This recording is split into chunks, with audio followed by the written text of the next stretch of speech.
एक बार गौतम बुद्ध अपने शिष्यों के साथ गुजर रहे होते हैं। बहुत देर वन में चलने के बाद बुद्ध और उनके सभी शिष्य एक विशाल पेड़ के नीचे बैठ जाते हैं। उस पेड़ के नीचे एक अलग सी शांति थी। सभी लोग उस शांति को अनुभव कर रहे थे।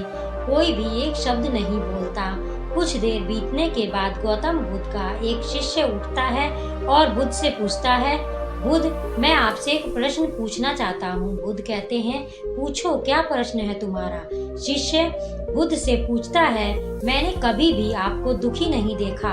आपके चेहरे पर हर समय एक अलग सी मुस्कुराहट रहती है, हमें भीतर तक आनंद से भर देती है। आपके चेहरे पर अलग सी चमक है जो हमें दुख से कोसों दूर कर देती है। पर मैं ये जानना चाहता हूँ कि मेरे भिक्षु बनने से पहले मेरे जीवन में बहुत सारा दुख था, जिसके कारण मैं भिक्षु बन गया। पर मैं अभी तक नहीं जान पाया कि दुख है क्या। क्या आप मुझे बता सकते हैं कि वास्तव में दुख क्या है? बुद्ध मुस्कुराते हैं और अपने भिक्षु से कहते हैं, दुख एक विचार से ज्यादा कुछ नहीं। सभी लोग सुनकर चौंकते हैं और बुद्ध से पूछते हैं, परंतु बुद्ध, विचार तो आते हैं और चले जाते हैं, परंतु दुख एक बार आ जाता है तो जाने का नाम ही नहीं लेता। बुद्ध कहते हैं, मैं तुम्हें एक छोटी सी घटना बताता हूँ। एक नगर में एक धनी सेठ रहता था। उसके पास एक वफादार नौकर था। वह सेठ अपने नौकर पर बहुत विश्वास करता था। वह सेठ अपने नौकर कभी भी किसी बात के लिए शक नहीं करता था, क्योंकि उसका नौकर वास्तव में बहुत ईमानदार था। एक बार उस सेठ को किसी काम से बाहर जाना पड़ा। 2-3 दिनों तक के बाद वह सेठ वापस लौटा तो वह एक कीमती सामान लेकर आता है। वह उस कीमती सामान को अपने कमरे में बड़ा सजा कर रख देता है और अपने नौकर से कहता है, तुम्हें खास तौर पर इस चीज का ध्यान रखना है कि यह टूटे नहीं, यह मेरा बहुत प्रिय है।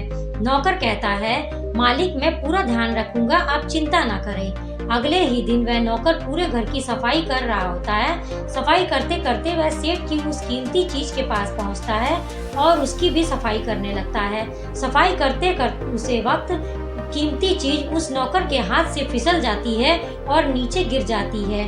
सेठ को यह बात पता चलती है तो वह नौकर के पास आता है और नौकर को खूब डांटता और धमकाता है, पर ना तो वह उस नौकर को नौकरी से निकाल सकता है और ना उसे पीट सकता है, क्योंकि वह उसका बहुत ही वफादार पुराना नौकर था। इसलिए वह डांट धमका कर ही उसे छोड़ देता है। सेठ अपने उस कीमती चीज के बारे में सोच सोचकर बहुत दुखी हो जाता है। रात होती है और सेठ अपने कमरे में लेट जाता है। सेठ को नींद नहीं आ रही होती है, पर वह बेचैन हो उठता है। बेचैनी के कारण सेठ अपने कमरे से बाहर निकलता है और देखता है कि उसका नौकर निश्चित खराटे के साथ सो रहा होता है। वह यह देखकर क्रोधित हो जाता है। सेठ सोचता है, इसने मेरी इतनी कीमती चीज तोड़ दी और इसे बिल्कुल भी चिंता नहीं है। मुझे यहाँ नींद भी नहीं आ रही है और यह आराम से सो रहा है। सेठ अपने कमरे में वापस चला जाता है। अगले दिन सुबह सेठ सोचता है, मैं इस समस्या से कैसे निकलूं। फिर सेठ को एक तरकीब समझ आती है। वह अपने नौकर के पास जाता है और अपने नौकर से कहता है, मुझे बहुत दुख हो रहा है, ये बात बताते हुए कि वह जो कीमती चीज कल तुमने तोड़ी थी वह मैं तुम्हारे लिए लाया था। मैं चाहता था कि तुम्हें उपहार में दूं, परंतु अब क्या कर सकते हैं, अब वह चीज टूट गई है। सेठ की यह बात सुनकर नौकर को धक्का लगा।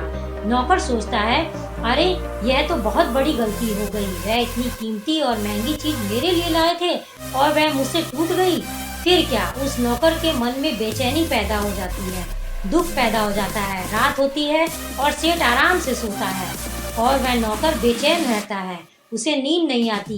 क्यों नींद नहीं आती?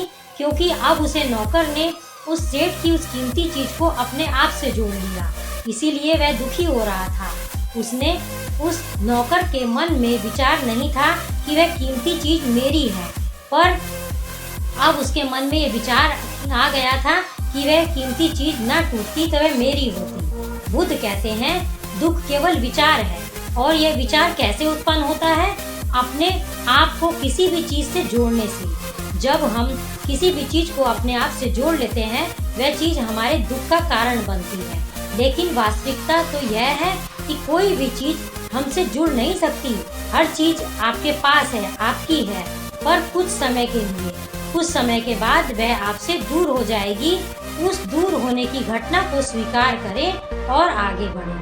कहानी अच्छी लगी हो तो एक लाइक जरूर करें और मेरे चैनल को सब्सक्राइब करें। धन्यवाद।